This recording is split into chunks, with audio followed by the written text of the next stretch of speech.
Selamat siang semuanya, apakah suara saya bisa didengar? Bisa, Pak. Ya, slide-nya bisa terlihat ya.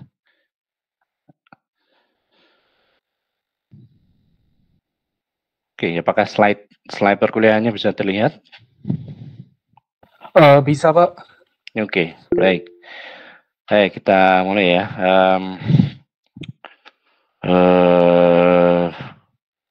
Kita lanjutkan materi data science ya, materi data science yang terakhir kemarin kita sudah tuntas terkait dengan klasifikasi, sudah sampai ke ensemble juga.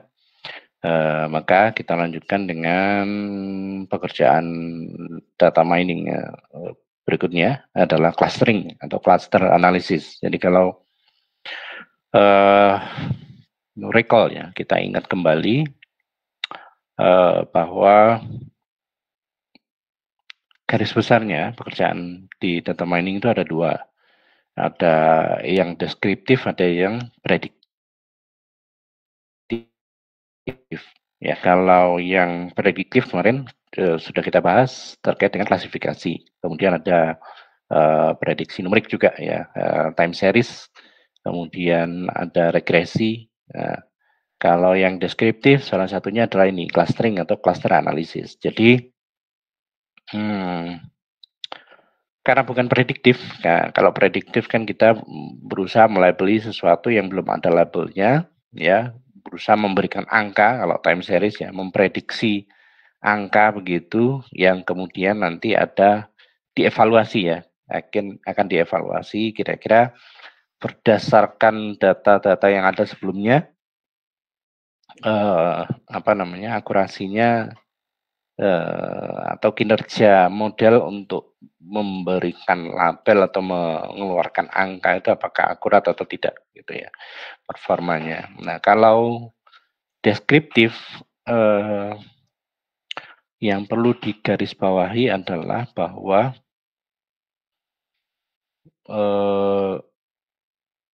kita tidak bisa mengcounter ya, tidak bisa sepenuhnya mengcounter bahwa yang itu salah atau yang itu tidak lebih baik daripada metode yang itu atau model yang itu tidak lebih baik daripada model yang kita gunakan untuk melakukan analisis. Jadi misalnya nanti clustering ada metode X, ada metode Y begitu. Kalau pendekatannya berbeda, ya, kalau pendekatannya berbeda, misalnya yang satu partition clustering, yang satunya adalah hierarchical clustering, maka kita nggak bisa menjudge bahwa yang kita lakukan lebih baik daripada itu atau lebih akurat daripada itu karena kita tidak punya acuan yang sama ya, kita tidak memiliki acuan yang sama karena pendekatannya saja berbeda. Nah, kalau di klasifikasi misalnya ya kita bisa memiliki acuan yang sama yaitu dataset faktual yang kita pura-pura tidak tahu labelnya apa, ya, pura-pura tidak tahu labelnya apa. Maka kemudian kita bisa bandingkan metodenya. Nah, misalnya naive Bayes dengan decision tree begitu, lebih baik yang mana kinerjanya. Nah, itu kita bisa bandingkan. Tapi kalau clustering atau cluster analysis, ya, ini kita tidak bisa melakukan klaim sepihak. Ya, tidak bisa melakukan klaim sepihak kecuali pendekatannya sama ya, sama-sama menggunakan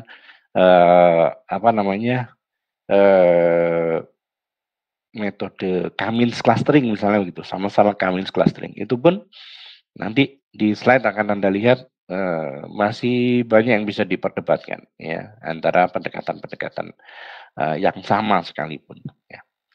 Oke. Saya lanjutkan ini. Ya, apa yang dimaksud dengan cluster analisis? Ya, mindsetnya ini ya, mindsetnya diatur bahwa ini deskriptif. Kita diberikan dataset, kita diminta untuk mendeskripsikan datasetnya itu. Nah, cluster analysis atau clustering adalah finding groups of objects such that the objects in a group will be similar or related to one another and different from the objects in other groups. Jadi kalau di clustering atau cluster analisis kita berusaha menyatakan bahwa dataset yang kita miliki ini terdiri dari beberapa gugus atau beberapa cluster. Ya. Statementnya begitu. Statementnya begitu bahwa ini datasetnya ini terdiri dari 3 cluster sebenarnya. Ada pengelompokan menjadi 3 kelompok, ya, 3 kelompok gitu. Nah, acuan utamanya adalah kita bisa menyatakan bahwa ini terdiri dari 3 kelompok misalnya atau terdiri dari 4 kelompok.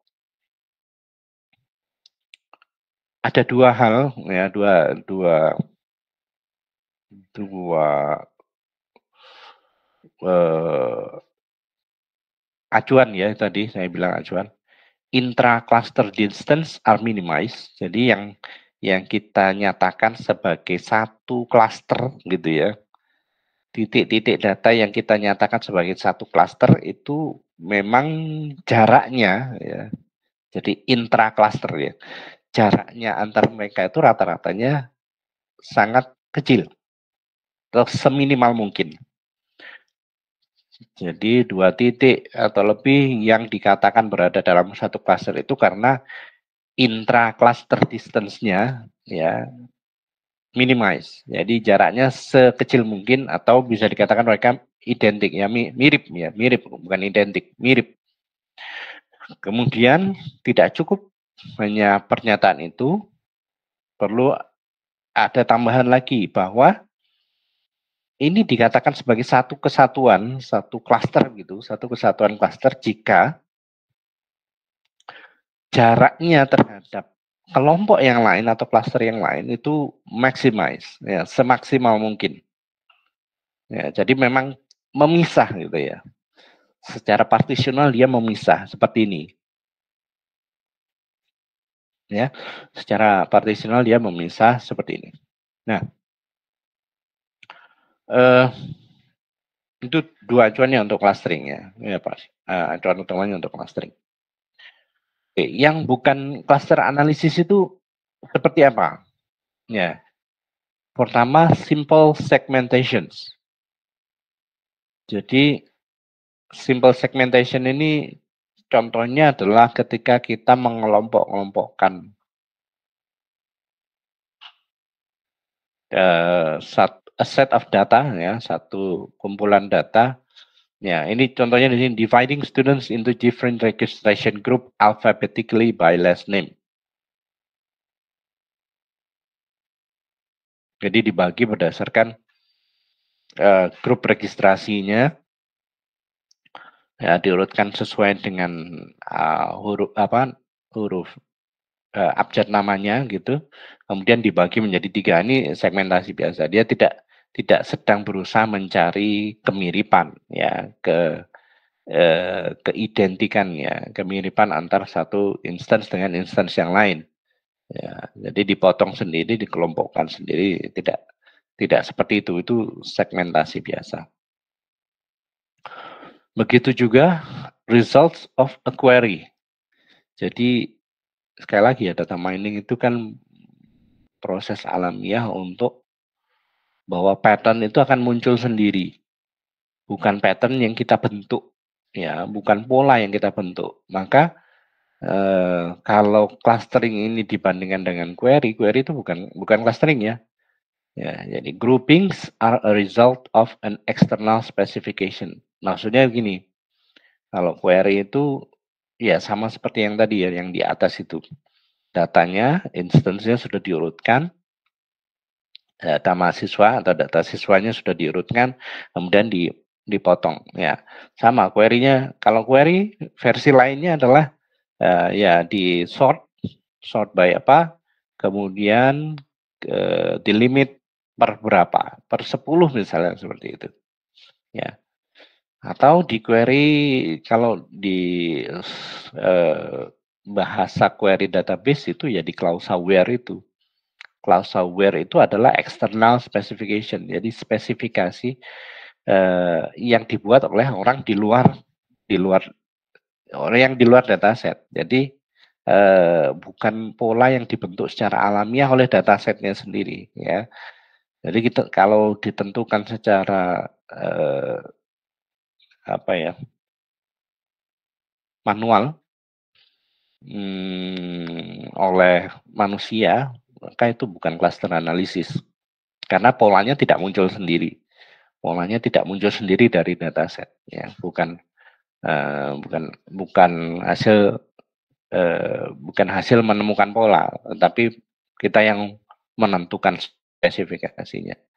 Clustering is a grouping of objects based on data. Ya, itu intinya begitu. Tadi sekali lagi polanya keluar sendiri berdasarkan kemiripan atau kedekatan antar objek. Kemudian supervised classification sudah jelas ya. Supervised itu yang tadi label ya, punya label kelas. Itu bukan cluster analisis. Kemudian association analysis itu juga ya nanti kalau belajar itu lokal dan global connection-nya apa namanya? Association analysis itu lokal ya, bukan global connection. Ya. Kapan dipakainya? Ini ada dua cara penggunaan. Ada dua macam penggunaan metode-metode di clustering atau cluster analysis. Yang pertama adalah sebagai perangkat standalone. Ya, perangkat standalone ini to get insight into data distribution. Contohnya ini. Contohnya yang di tingkat serapan kelembapan ya, atau kelembapan udara ya, presipitasi di Australia. Ini clustering ya, clustering dengan dataset posisi lintang bujurnya, kemudian tingkat presipitasinya. Jadi spasialnya itu lintang bujurnya, kemudian sama data presipitasinya atau kelembapan lah ya, kelembapannya. Kemudian berdasarkan kemiripan area di masing-masing area begitu dia membentuk klaster-klaster. Ada sekian klaster. Ini dia digunakan, jadi clustering dipakai sebagai perangkat yang berdiri sendiri, standalone tools. Ya, standalone tool. Ini mirip seperti ini, statistik deskriptif. Ya, jadi menjelaskan tentang data, tetapi ada sisi tadi ya, menghitung kemiripan tadi loh. Itu yang saya katakan tadi sebagai pola yang muncul sendiri dari datasetnya, bukan kita yang menentukan dengan menggunakan spesifikasi seperti query. Ya.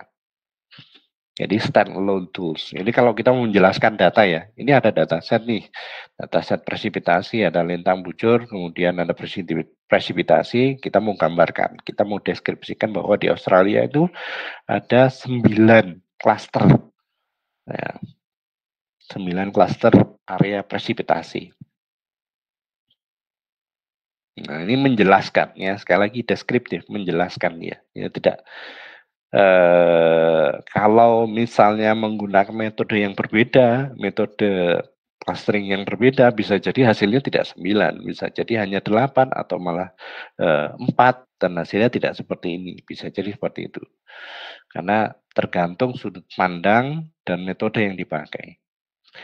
Kemudian yang kedua adalah sebagai pre-processing step for other algorithms. Jadi bisa dipakai untuk pre-processing. Yang paling sering saya pakai itu kalau cluster metode clustering, saya paling sering memakai untuk diskretisasi. Jadi misalnya saya punya satu atribut bertipe numerik ya, continue ya, atribut continue yang bertipe numerik. Saya mau ubah itu sebagai atribut label, atribut kelas ya, atribut kelas. Maka karena dia nanti dipakai sebagai atribut kelas, otomatis tipenya harus ini ya, harus nominal, harus kategorikal. Maka saya harus lakukan diskretisasi. Nah, ini saya gunakan algoritma clustering untuk melakukan diskretisasi. Ya, karena buat saya nanti pola mengelompoknya lebih alamiah dibandingkan kalau tadi misalnya rentang nilai 0 sampai 100 gitu. Kemudian saya potong-potong sendiri gitu. Saya diskretisasi secara manual, saya potong 0 sampai 25, 26 sampai 50, 51 sampai 75. Nah, daripada saya buat seperti itu jadi kelihatan ya, jadi preferensi saya dia itu tidak alami, ya, itu tidak alami. Jadi saya menggunakan algoritma clustering untuk melihat sebenarnya dia mengelompoknya itu seperti apa. Ya. Nah, itu as a pre-processing step. Jadi ada langkah itu, langkah pre-processing untuk diskretisasi. Terus dipakai di mana clustering ini macam-macam ya. Ya, namanya deskriptif ya, bisa dipakai di mana-mana. Mirip seperti statistik deskriptif ya, apa EDA, ya, exploratory data analysis. Cuman dia ada sisi penemuan polanya ya. Di biologi bisa dipakai, kemudian information retrieval mengelompokkan dokumen, kemudian tadi land use dari data spasial, marketing untuk menemukan kelompok-kelompok atau segmen-segmen customer ya. Itu.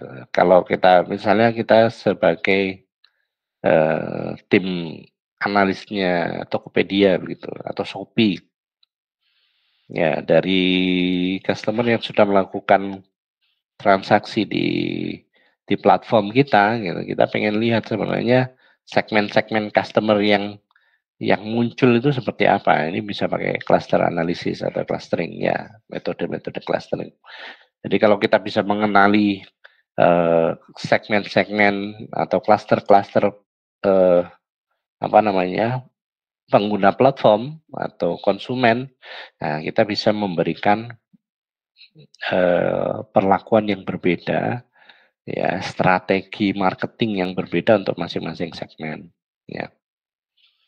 Kemudian perencanaan kota itu juga sama seperti land use tadi ya, spasial. Kemudian earthquake studies. Observe earthquake epicenters should be clustered along continental faults. Nah, ini saya enggak tahu ininya ya, bayangan apa namanya, aplikasi realnya seperti apa. Kalau dari keterangan ini kan, should be clustered along continental faults. Jadi di patahan-patahan benua begitu ya. Cluster-clusternya mengikuti patahan benua. Tapi kalau yang seperti saya bayangkan tadi mungkin itu jadi external specification bukan clustering. Ya, jadi ini saya belum bisa menjelaskan lebih lanjut ini. Ya, tapinya dipakai ya, tapi ada pemakaian di sana. Cuman tekniknya bagaimana saya tidak menguasai karena memang bukan bidang saya. Terus climate ya, cuaca, iklim ya. Kemudian economic science. Ya. Termasuk di politik juga ya. Politik itu kan juga ada marketingnya ya. Ya. Oke. Ini ada contoh yang lain, clustering as a pre-processing tool. Utility. Tadi kan ada saya sudah jelaskan sebagai perangkat pre-processing dia dipakai untuk diskretisasi. Itu yang paling sederhana itu. Ya. Ada yang lain, ada summarizations, ada kompresi gambar, ya, kuantisasi vektor. Kemudian untuk menemukan sebenarnya kalau kita mau terapkan K-nearest neighbor, algoritma K-nearest neighbor itu K-nya kira-kira berapa, itu bisa dipakai. Bisa menggunakan acuan, nah klasternya ada berapa sih di masing-masing klaster itu ukurannya berapa. Nah itu kita bisa pakai itu. Lalu juga dipakai untuk outlier detection. Ya, outliers are often viewed as those far away from any cluster. Jadi yang terisolir dari cluster-cluster, ya bisa dipakai untuk itu. Ya. Nah, ini tadi yang saya jelaskan. Notion of a cluster can be ambiguous. Jadi pernyataan tentang apakah satu kelompok instance itu cluster atau bukan itu bisa bisa jadi ambigu ya. Ya, cluster itu yang bagaimana sih? Yang dia dalam cakupan radius berapa gitu. Ya, seberapa dekat ya, seberapa jarak jarak minimal jaraknya terhadap berapa minimal jaraknya terhadap cluster yang lain dan lain sebagainya. Nah, ini kalau Anda lihat di slide ya, mulai dari yang kiri atas. Mulai dari yang kiri atas. Kiri atas itu warnanya hitam semua. Nah, kita diminta untuk menemukan ada berapa klaster di situ. Ya. Kalau yang umum dan simpel, nggak mau ribet, ya, nggak mau repot. Nah, ini kayaknya 2 klaster ini, ya, klaster kiri dan kanan, wis itu aja. Seperti yang di kanan atas itu, klaster biru sama klaster merah, klaster segitiga sama klaster segi 4. Nah, secara visual manusia ya, ya mudah-mudahan Anda setuju, tapi bisa jadi sebagian daripada Anda tidak setuju. Enggak deh, itu kayaknya enggak 2 klaster itu, ya. Itu bisa jadi lebih dari 2 klaster, bisa jadi 4 klaster ya, atau malah 6 klaster itu kayaknya gitu. Ya, jadi ambigunya di situ, ya, ambigunya di situ. Nah, kalau kita menggunakan metode yang sama, ya, metode yang sama, kemudian tetap menghasilkan ini ya, si A, si B, si C. Si A menghasilkan ini 2 klaster ini. Si B mengatakan ini 4 klaster. Si C mengatakan ini 6 klaster gitu ya. 6 klaster data. Eh, kalau menggunakan metode yang sama sekali lagi, kita bisa bandingkan. Kita menggunakan acuan yang tadi.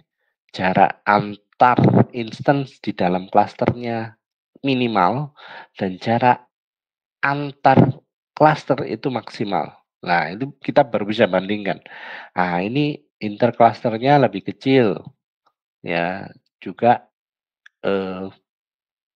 intraclusternya lebih kecil dan interclusternya lebih besar. Nah, itu semakin memenuhi itu atau semakin memaksimalkan 2 indikator itu, maka itu yang paling baik.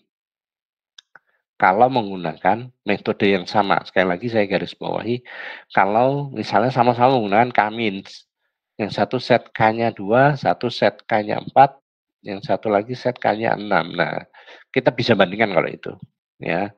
Mana yang lebih baik karena ada acuannya.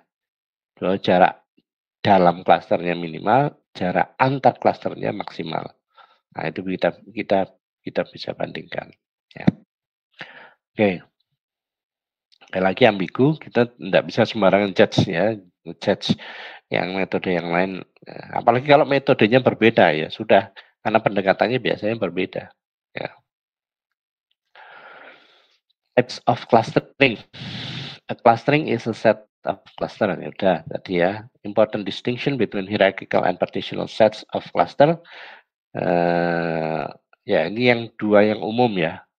Dua algoritma clustering, dua kategori algoritma clustering yang paling umum adalah partitional clustering, jadi dipartisi, dibagi-bagi secara tegas gitu, dan hierarchical clustering, a set of nested clusters organized as a hierarchical tree. Ya, bentuknya hierarchical, tapi nanti kita bisa set sebagai cluster-cluster. Jenis-jenis cluster yang lain ya, istilah-istilah cluster yang lain ada well separated cluster, jadi yang memang jarak antar klasternya jarak antar klasternya memang cukup jauh, itu well separated cluster. Kemudian ada center based cluster, jadi cluster itu ngikutin centroid atau sentralnya dari masing-masing cluster. Kemudian ada cluster yang contiguous,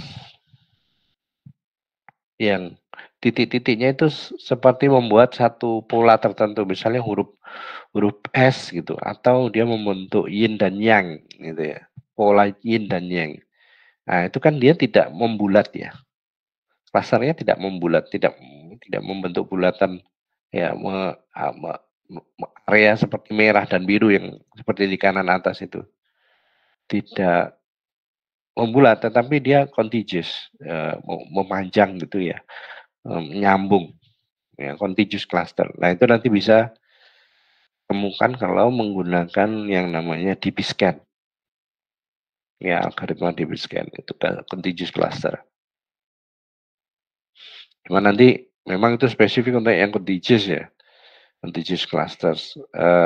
Kalau dia dihadapkan pada data yang numpuk, yang membulat ya, dia nggak cocok. Ya. Kemudian density based clusters, cluster yang terbentuk berdasarkan kepadatan untuk satu grid area, ya, satu grid area. Ya. Oke. Kemudian property or conceptual, berdasarkan properti atau konseptual cluster, ada skenario sendiri untuk masing-masing cluster begitu, atau menggunakan objective function. Nah, ini ada yang nanti namanya saya lupa anunya kepanjangannya SOM ya, object map apa ya, S-nya apa ya, ya SOM pokoknya ya. Oke, itu pakai fungsi objektif. Nah, metode-metode yang umum, yang populer begitu untuk masing-masing pendekatan, ada kalau pendekatannya partitioning, ada K-means, ada K-Medoids, ada Clarence. Kemudian yang hierarkikal itu ada Diana. Diana ini singkatan sebenarnya.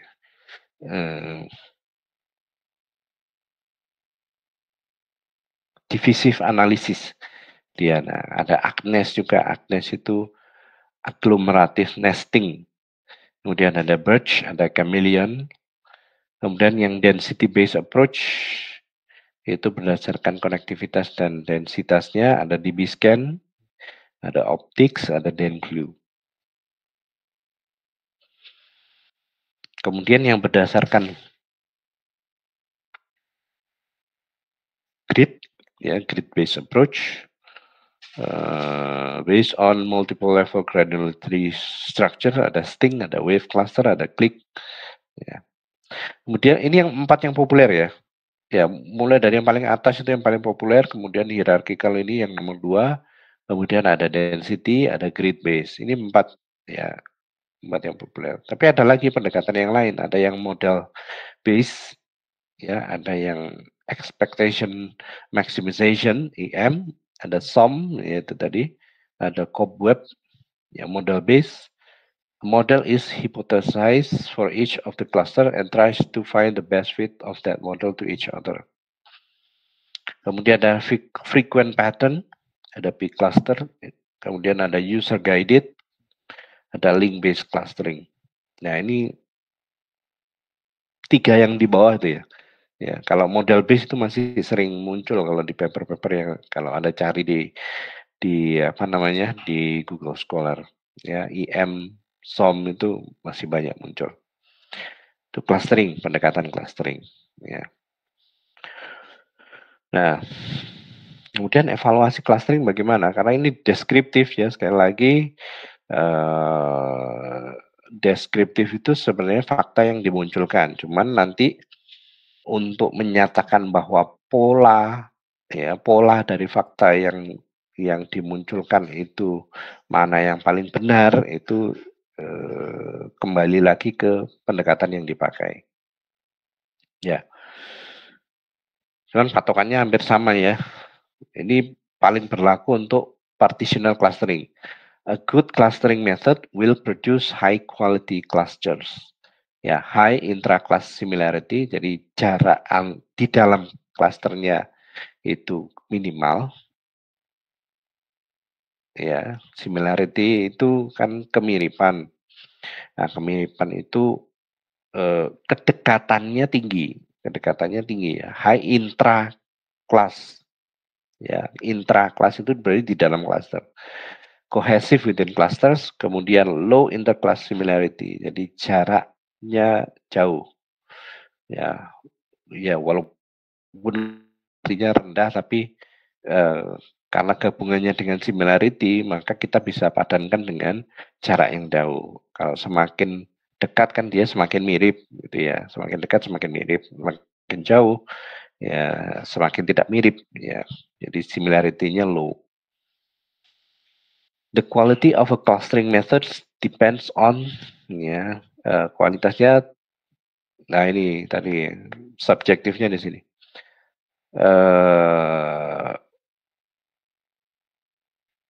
Similarity measure. Kita kan mau mengelompokkan yang similar ya, yang mirip itu dalam satu cluster. Nah, ukurannya bagaimana? Pakai apa? Ada yang menggunakan Euclidean distance, ada yang pakai Manhattan distance, ada yang pakai Jaccard coefficients, ada yang menggunakan cosine similarity, ya, macam-macam. Ya, nanti kualitasnya dilihat dari pendekatan yang dipakai.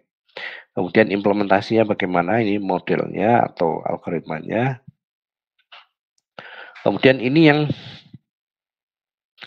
yang belum bisa saya berikan contoh real ya, karena saya nyari contohnya masih belum ketemu.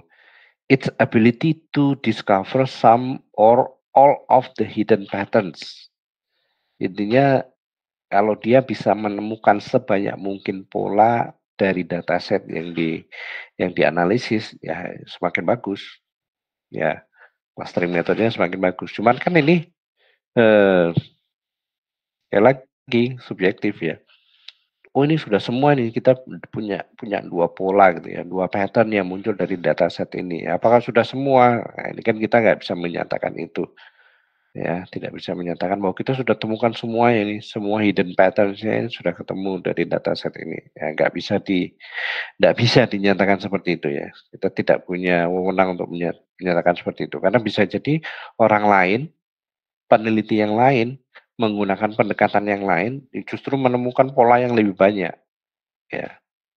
Dan bahkan ada fakta yang hampir apa ya, konfrontatif terhadap temuan kita, pola kita. Nah, bisa jadi seperti itu. Makanya sulit ini menemukan yang poin nomor 3 ya. Tapi sekali lagi memang kalau clusteringnya bagus, metode clusteringnya bagus, dia tadi ya pengelompokannya ya kelihatan jelas, clusteringnya kelihatan jelas. Itu dari datasetnya juga, kalau datasetnya memang sangat membantu ya akan kelihatan jelas. Tapi kalau datasetnya tidak terlalu baik,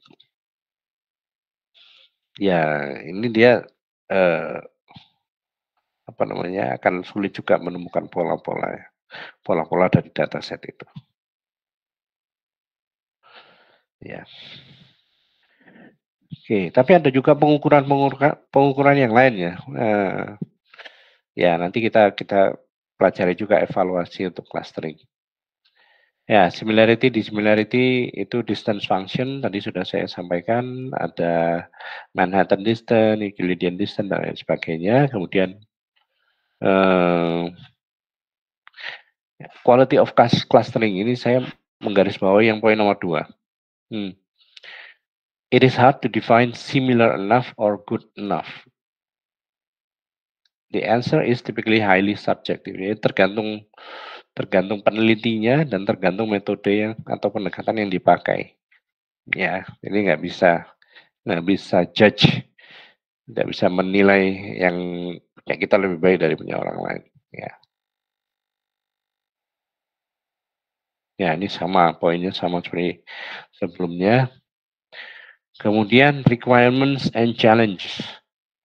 Scalability, ya scalability ini Kalau kita clustering dataset jumlahnya 1000, masih gampang lah, cepet itu, ya. Masih menggunakan algoritma yang sederhana seperti Kamins pun masih cepat. Nah, tapi kalau datanya besar seperti tadi data customer-nya Shopee gitu ya, wah datanya kan jutaan, ya, datanya jutaan. Nah, scalable nggak algoritmanya? Kalau kita misalnya menemukan algoritma baru gitu, atau menggunakan algoritma-algoritma yang sudah ada itu, mana yang bisa diterapkan untuk dataset yang kita punya, ya, scalability. Ability to deal with different types of attributes. Nah, sebenarnya atau di lingkungan paling alamiahnya, clustering itu hanya eh, pantasnya yang paling pantas digunakan untuk clustering atau cluster analisis itu adalah yang atributnya seluruhnya bertipe numerikal. Karena kita mau hitung jarak, ya. Tapi kalau ada algoritma, tapi ya kita bisa juga sih kalau kategorikal misal ordinal gitu ya. Ordinal kita kita mau hitung jarak. Ngitungnya adalah ya tetap sama atau tidak sama. Ya. Lebih besar, lebih kecil pun tidak berpengaruh. Walaupun dia ordinal ya. Ya. Cuma nanti ada akal-akalan juga ya, ada antisipasi. Ada antisipasi untuk mengubah yang ordinal atau kategorikal tadi menjadi numerik. Ya, ya diubah jadi 01 juga bisa gitu. Constraint based clustering, user may give inputs on constraint. Ya. Tadi kan saya katakan bahwa clustering itu adalah sesuatu yang polanya bukan dari spesifikasi eksternal. Jadi pola itu memang pola alamiahnya. Tapi kalau di sini bisa jadi ya, dari pola itu kemudian dari pola alamiah yang sudah ada, kemudian kita bermain dengan constraint atau batasan-batasan. User may give inputs on constraint. Harus dibatasi untuk jumlah instance-nya sekian, kemudian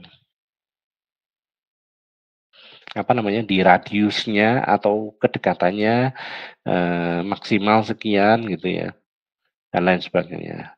Use domain knowledge to determine input parameters. Ya inputnya apa? Mana saja atribut yang bisa dipakai untuk clustering. Kemudian interpretability and usability. Ya, kemudahan untuk dibaca dan digunakan. Ya, kemudahan untuk dibaca dan kemudian untuk digunakan.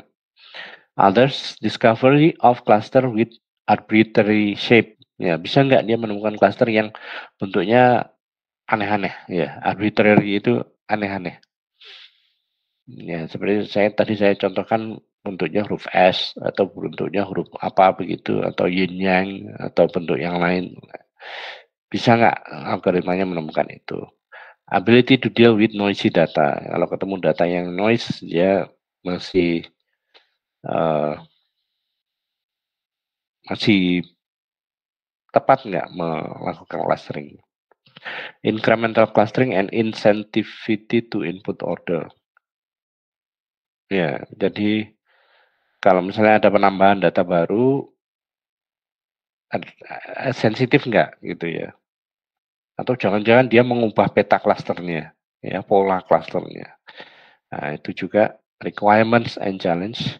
Kemudian bagaimana dengan dataset yang atributnya banyak atau high dimensionality. Nah, ini komputasi lagi, urusannya dengan komputasi.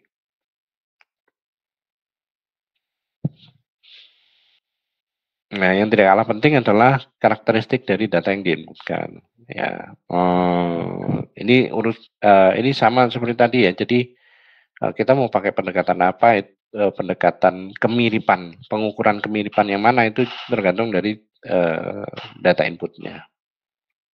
Ya. Type of proximity or density measure, ya. Data karakteristik that affect proximity or density itu dimensionalitasnya, kemudian tipe atributnya, ada enggak hubungan spesial antar data, korelasi misalnya, kemudian distribusi data. Kemudian juga noise dan outliers. Jam berapa ini? Wih, udah jam 3. Ya. Nah, ini saya kira-kira dulu. Oh ya, oke, saya lanjutkan dulu dengan Kamins saja, ya. Kamins clustering. Baik, ini metode pertama, pendekatan partitional, ya, partitioning methods. Kamins clustering. Ada yang sudah belajar, ada yang sudah sering dengar mungkin ya. Kamins clustering, algoritma studio code-nya seperti ini. Nah, salah satu yang menarik di Kamins clustering adalah jumlah klasternya kita tentukan dulu. Ya.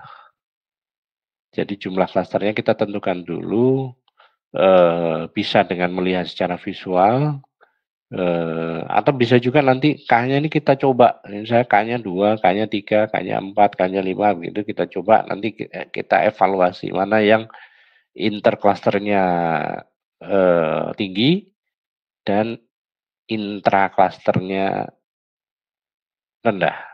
Nah, bisa dievaluasi seperti itu. Yang jelas K-nya harus dispesifikkan dulu, ya, ditentukan dulu. Nah, ini apa? K ini nanti untuk menentukan jumlah bibit pusat klaster. Jumlah bibit pusat klaster. Pusat klasternya itu yang kalau yang di slide itu Anda bisa lihat tanda plus itu ya. Ya, seperti target. Plus itu adalah pusat klaster. Ya. Tadi saya katakan K adalah jumlah bibit. Bibit itu berarti nanti ditentukan entah secara random, entah ada patokan tertentu untuk menentukan lokasi pusat awal, ya. Ya. Pokoknya ada sejumlah K. Ya, ada sejumlah K. Ya. Kemudian nanti titik-titik pusat klaster itu istilahnya adalah centroid ya. Istilahnya centroid. Titik centroid tadi itu nanti selama iterasi ya untuk menemukan pola klasternya, selama iterasi dia akan bergerak. Ya, jadi awalnya random atau menurut panduan tertentu gitu, menurut aturan tertentu. Kemudian nanti selama proses K-means clustering dia akan bergerak menuju ke titik klaster aslinya. Ya, titik pusat klaster aslinya. Nah, ini K-means clustering.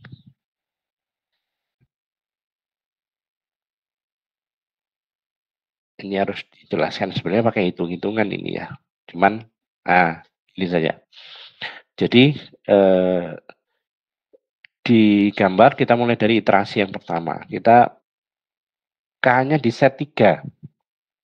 K-nya di set 3, kemudian centroid awal itu ditentukan acak. Nah, anggap aja itu ditentukan secara acak.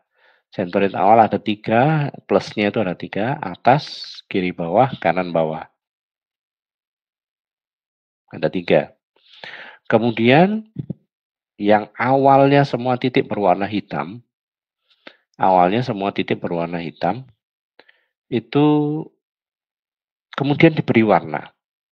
Diberi warna itu menyatakan bahwa dia adalah anggota dari centroid yang paling dekat. Ya, ini sayangnya centroidnya nggak ada warnanya, cuma tanda plus begitu aja. Ya. Ya, jadi awalnya centroidnya acak ya, posisi centroidnya acak. Ya, kemudian untuk setiap titik dihitung jaraknya ke 3 centroid tadi. Mana yang paling dekat? Nah, yang yang paling dekat kemudian dilabeli sesuai dengan itu, ya.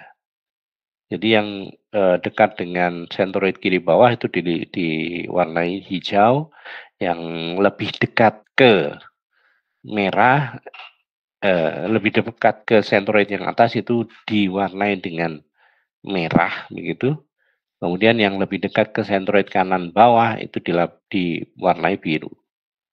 Wah, ini iterasi pertama, selesai di situ.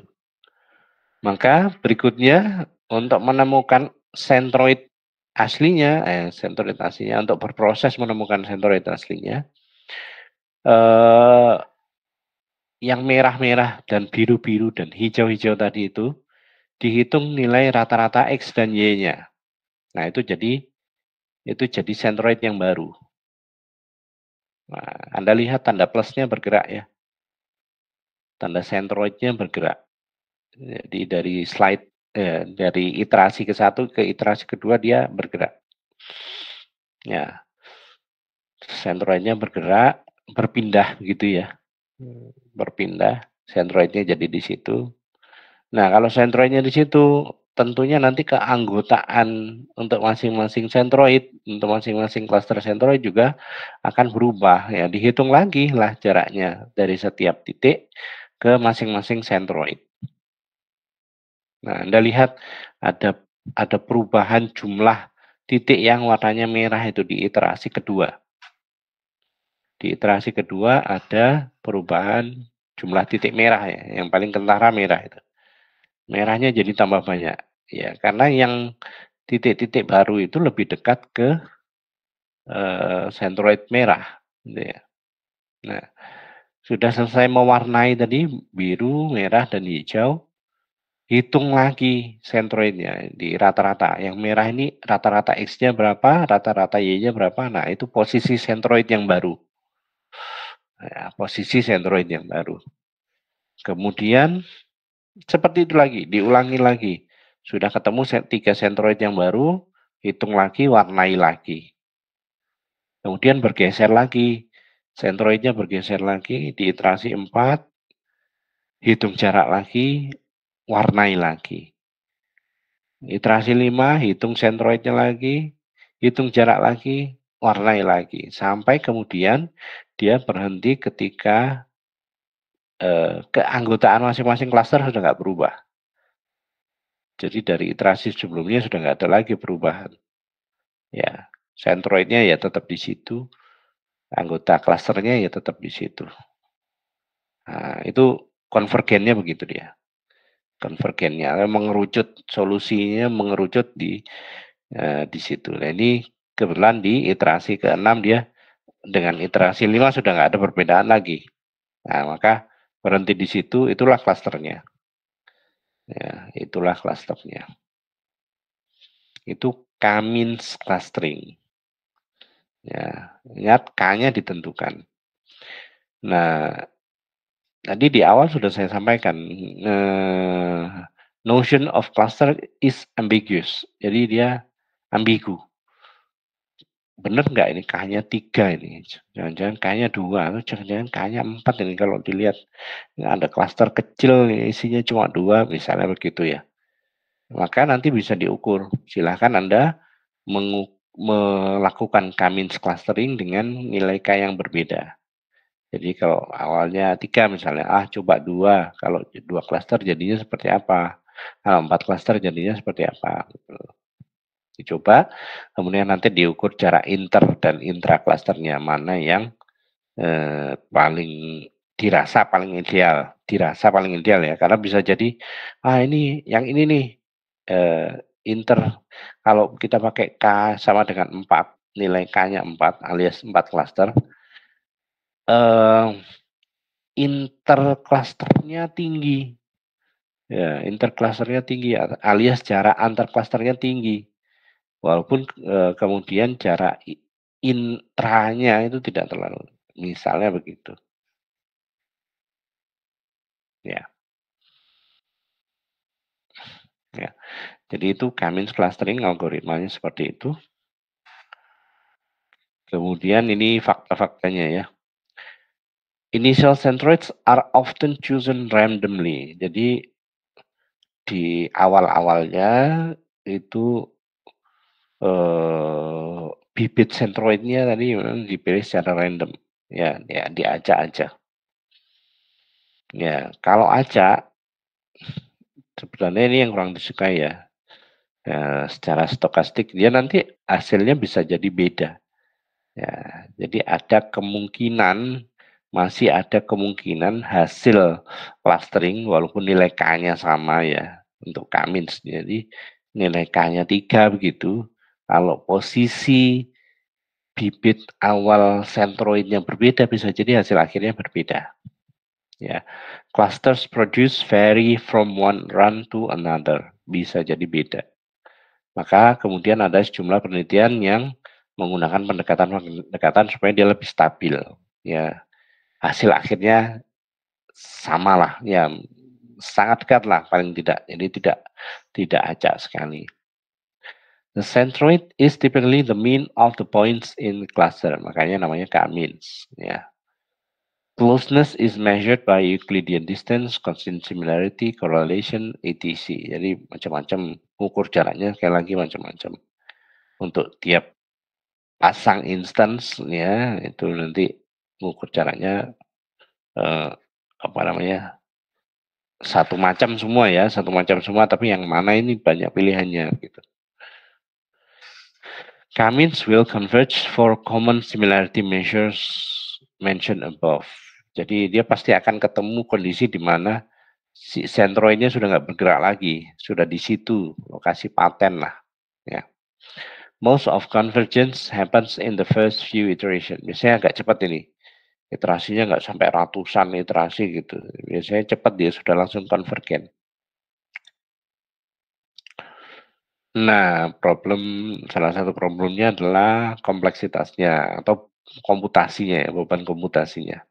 Itu bisa dihitung di Big O notation NKID. N itu jumlah titik. Kan kita setiap iterasi harus ngitung jarak ya. Hitung jarak. Kemudian K itu jumlah klasternya, hitung jarak terhadap jumlah klaster. Kemudian kalau datanya 1000, instance-nya ada 1000, kemudian klasternya 3 ya berarti 3 kali 1000 kan gitu ya paling tidak. Number of points, number of clusters, number of iteration, jadi kalau iterasinya juga banyak ya komputasinya lebih besar. Kemudian number of attributes, jangan dilupakan ini. Ya, jumlah atribut. Semakin banyak atribut ya beban komputasinya semakin besar. Ini yang tadi saya katakan ya, bisa jadi hasil clusteringnya beda. Nah, tapi yang ini jangan jadi acuan ya. Maksudnya gini, di slide ini ada 3 gambar. Kemudian di atas itu ada statement original points. Original points. Original points itu harusnya tidak ada warnanya. Ini sudah bias ini. Ya, mengasumsikan bahwa ada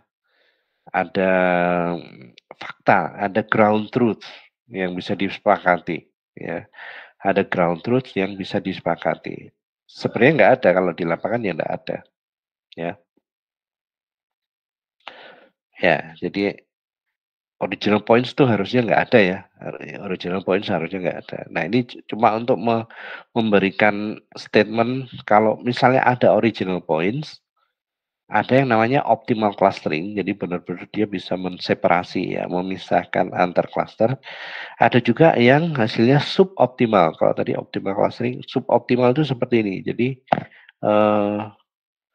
coklat apa merah itu? Coklat ya. Titik-titik yang berwarna coklat itu sepertinya misah gitu ya, ada yang misah. Ya, itu suboptimal. Kemudian ada yang berdekatan tapi dia sudah dibedakan ininya. Merupakan keanggotaan klaster yang berbeda, hijau dan biru itu ya. Hijau dan biru ya, ada yang titiknya dekat gitu, tapi kok dia nggak satu klaster. Nah, itu Itu dikatakan suboptimal, ya. Bandingkan dengan yang di bawah, yang coklat, kanan, gambar yang kanan bawah ya. Wah, titiknya jauh tapi kok warnanya sama. Ini titiknya lebih jauh tapi warnanya kok sama. Ini kan yang suboptimal. Ya. Ada beberapa kelemahan Kamins. Jadi Kamins itu mengasumsikan bahwa setiap klaster itu ukurannya sama. Kamins have problems when clusters are of differing sizes. Jadi kalau ukurannya beda, nanti Anda lihat ada gambarannya. Kemudian densities, densities itu kepadatan. Kepadatan. Kemudian yang ketiga non-globular shapes. Jadi kalau bentuknya itu enggak membulat, ya, tidak membulat, nanti susah juga kalau dengan Kamins, ya. Kemudian kalau ada outlier juga gitu, ini nyusahin ini outlier ini ya. Ya. Karena nanti dia pasti akan centroid itu akan tertarik ke arah outlier. Ya. Centroid itu akan tertarik ke arah outlier. Itu problemnya dengan Kamins. Nah, ini dia. Lihat. Kayak lagi sebenarnya kita nggak punya original points ya. Anggap aja itu semua titiknya warna hitam. Kita bisa mempersepsikan bahwa itu ada 3 klaster ya. 3 klaster tapi ukurannya beda. Ya, ukurannya beda. Ada yang besar, di tengah itu besar. Ada yang kecil-kecil di kanan kiri. Nah, ini kalau pakai Kamins dengan setting awal centroid yang berbeda, hasilnya bisa jadi beda ya. Hasilnya bisa jadi tidak sebelah kiri, ya tidak seperti sebelah kiri, tapi seperti sebelah kanan. Nah, itu limitation of Kamins yang pertama. Jadi klasternya ukurannya beda-beda. Ya apa? Ya ukuran klasternya beda-beda. Itu jadi masalah nanti. Karena yang besar bisa pecah, yang kecil bisa saling merger bahkan gitu ya. Kemudian densitas juga pengaruh. Ya, densitas. Masih ada kaitannya dengan size juga ini. Ya, kalau yang densitasnya tinggi kan cenderung dia lebih padat, kecil lebih padat gitu ya. Nah, bandingkan dengan yang sebelah kiri, original points. Sekali lagi, original points Anda bisa bayangkan bahwa semuanya warnanya hitam. Anda dengan semuanya berwarna hitam pun, ya, semua titik data itu berwarna hitam pun, kita sudah secara visual sudah bisa mengenali, wah ini ada 3 ini. Setidaknya ada 3 klaster ini. Ya, karena yang 2 padat sekali, biru sama hijau itu, yang lainnya ini agak menyebar, tapi dia masih bisa dikatakan mengelompok ya. Nah itu kalau misalnya penentuan titik sentroid awalnya beda, hasilnya bisa jadi beda. Hasilnya bisa jadi seperti yang sebelah kanan itu.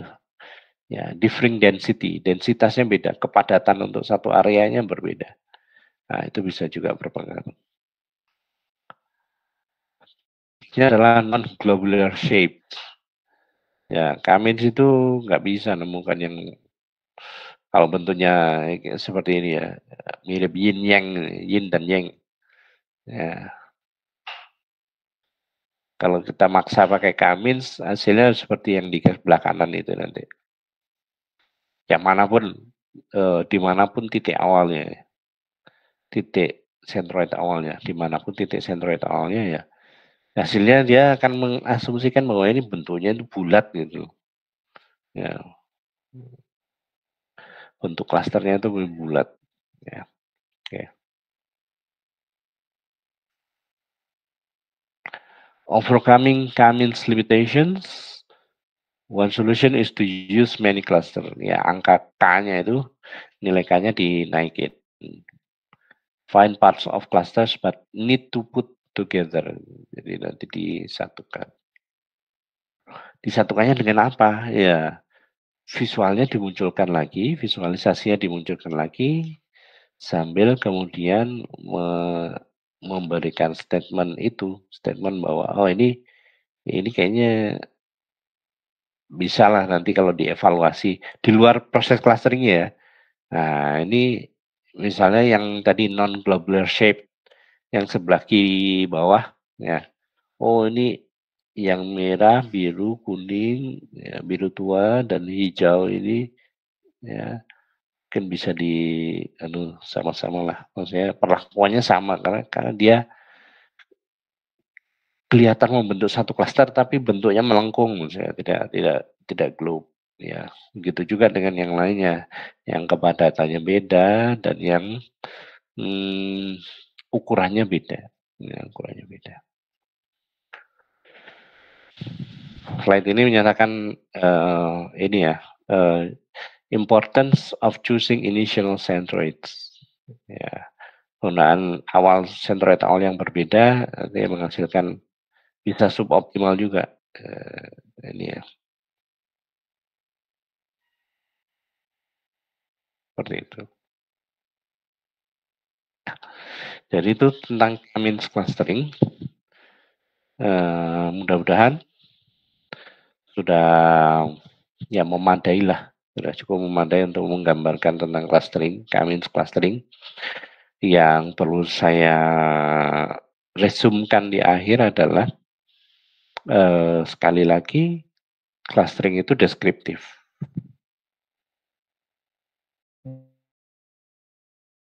Kalau di statistik deskriptif itu menjelaskan fakta, ya, menjelaskan fakta-fakta yang tadi dari data, ya, fakta-fakta yang didapatkan dari data. Kalau deskriptifnya clustering ini adalah ya menjelaskan fakta berapa sih jumlah klasternya atau siapa saja anggota cluster, anggota masing-masing cluster. Cuma nanti diharapkan dia muncul polanya sendiri. Ya, muncul polanya sendiri maksudnya ya kita kan hitung jarak, hitung kemiripan. Nah ini nih, yang ini nih, kelompok yang ini mirip-mirip gitu karena jaraknya dekat, jaraknya saling berdekatan. Seperti itu. Itu kemunculan pola sendiri seperti itu. Bukan kita potong-potong sendiri ya, bukan kita lakukan partitioning sendiri enggak. Tapi berdasarkan tadi kedekatan jarak antar instance sama antar kelompok itu sejauh mungkin. Ya. Saya kira itu. Ada yang mau ditanyakan mungkin 1-2 pertanyaan dulu. Silakan.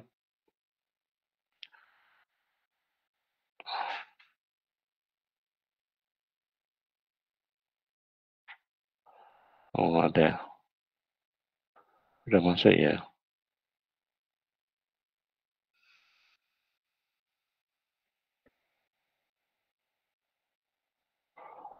Oke. Ya. Ada yang raise hand? Ya, Mahesa. Silakan. Permisi Pak, mohon maaf. Ya. Mungkin agak keluar topik, apakah boleh saya tanya Pak? Ya, silakan. Oke. Jadi saya mau tanya tentang papernya Pak. Itu apakah boleh kalau tidak pakai rapid miner ya?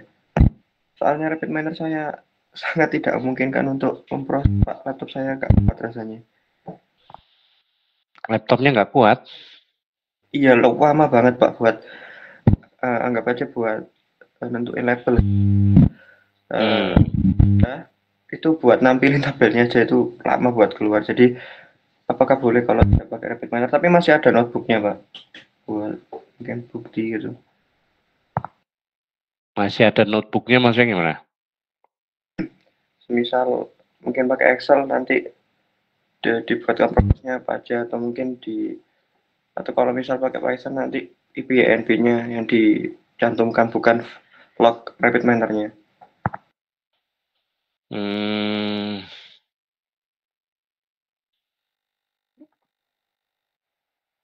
Ya, gimana ya? Harus bisa dibuktikan memang mengalami proses itu. Jadi nanti kalau yang menggunakan selain menggunakan rapid miner ya perlu menjelaskan kembali ke saya ya. boleh sih.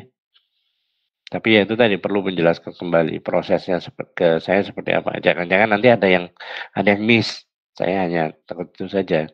Karena kalau misalnya mau dipublikasikan, kalau ada tahapan penelitian yang nggak benar, bahaya itu. Bahaya gitu ya. Bahaya secara akademiknya bahaya. Ya, jawabannya boleh dengan bintang. Syarat dan ketentuan berlaku ya.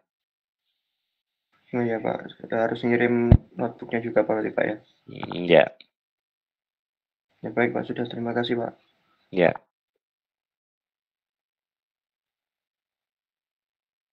Oke. Oh ya, tentang tugas yang kemarin yang sebelum libur Lebaran itu, saya belum selesai sebenarnya mengidentifikasi yang duplikat ya. Jadi ya coba Anda yang memantau metanya itu, kalau ada data yang sama gitu, data yang sama jumlah instance-nya yang dekat-dekat gitu, kemudian dilihat lagi ininya data Anda sendiri ya, terutama Anda pantau data Anda sendiri. Kemudian kalau ada dataset yang lain yang yang jumlahnya itu mirip-mirip gitu, deket-deket ya. Kemudian topiknya kok kayaknya mirip ini gitu. Nah, coba dicek masuk ke instance ke datasetnya sama ini ngelihat atributnya. Ya, ini atributnya. Kemarin tuh ada yang atributnya sama persis, angkanya beda. Angka-angkanya beda. Tapi setelah saya lihat, oh ini hanya konversi saja. Ini sebenarnya datasetnya sama, cuman dia dikalkulasi ulang gitu ya. Kalkulasi ulang. Jadi ada pre-processing, semacam pre-processing. Jadi itu sama sebenarnya datasetnya. Ya, ada yang kejadian seperti itu. Jadi boleh kalau misalnya itu duplikat Pak, saya mau ganti, boleh. Cuman kalau deadline nambah yang baru ya deadline-nya masih sama seperti yang kemarin ya. Deadline-nya tanggal 16. Tapi kalau misalnya Anda temukan bahwa ini dataset saya duplikat dengan yang itu dan saya postingnya lebih lambat gitu ya. Anda boleh ganti, masih boleh ganti. Ya. Oke, saya kira itu saja yang bisa saya sampaikan sore hari ini. Terima kasih atas kehadirannya. Untuk teman-teman yang belum bisa hadir di siang hari ini, bisa ikut jadwal yang satunya. Tapi ini sudah 96 ini. Kalau dari catatan saya sebenarnya ada 110 atau 111 ya untuk data science. Jadi hampir semuanya ikut kelas yang ini. Tinggal sedikit saja yang belum ikut. Ya, ini tidak apa-apa ya kalau memang sempatnya yang di Kamis malam ya, nanti Kamis malam tetap saya buka gitu ya. Yang berapa? 15 orang ya, sekitar 15 orang. Ya. Oke, terima kasih sekali lagi. Presensi nanti ada di catatan Google Meet saya. Saya akhiri. Oh ya, mohon maaf lahir batin juga karena ini masih bulan Syawal. Mohon dimaafkan ya. Pastinya saya banyak salah selama mengelola perkuliahan, selama berinteraksi. Saya akhiri. Assalamualaikum warahmatullahi wabarakatuh. Waalaikumsalam warahmatullahi wabarakatuh.